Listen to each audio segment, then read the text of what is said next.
தமிழகத்தில் பாஜக வேட்பாளர் பட்டியல் ரெடி. பாண்டிச்சேரியில் நிர்மலா சீதாராமன், சென்னையில் குஷ்பு.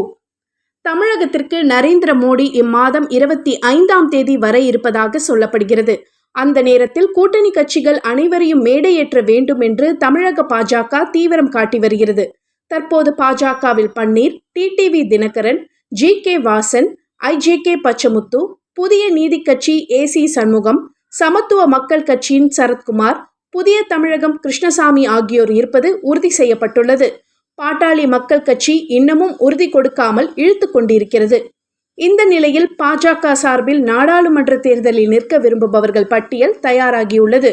தற்போது பாண்டிச்சேரி கவர்னராக இருக்கும் தமிழிசை சவுந்தரராஜன் கட்சி பணிக்கு திரும்புவதற்கே விரும்புகிறார். ஆகவே அவருக்கு கன்னியாகுமரி தொகுதி ஒதுக்கப்படுகிறது. அதனால் பொன் ராதாகிருஷ்ணனுக்கு சீட் கிடையாது என்பது உறுதி செய்யப்பட்டுள்ளது. இதுவரை மாநிலங்களவை மூலமே தேர்தலை சந்திக்காமல் மத்திய அமைச்சராக இருக்கும் நிர்மலா சீதாராமன் இந்த முறை பாண்டிச்சேரியில் போட்டியிட இருப்பதாக தெரிகிறது. அதற்காகவே என்ஆர் காங்கிரஸ் போட்டியிலிருந்து விலகி இருக்கிறது. நீலகிரி தொகுதியில் எல். முருகன், நடிகை குஷ்பு மத்திய சென்னையிலும் போட்டியிட இருக்கிறார். கோவை தொகுதியில் ஏ.பி. முருகானந்தம், காஞ்சிபுரம் தொகுதியில் வி.பி. துரைசாமி, வட சென்னையில் கரு நாகராஜன் ஆகியோர் போட்டியிட விரும்புகிறார்கள்.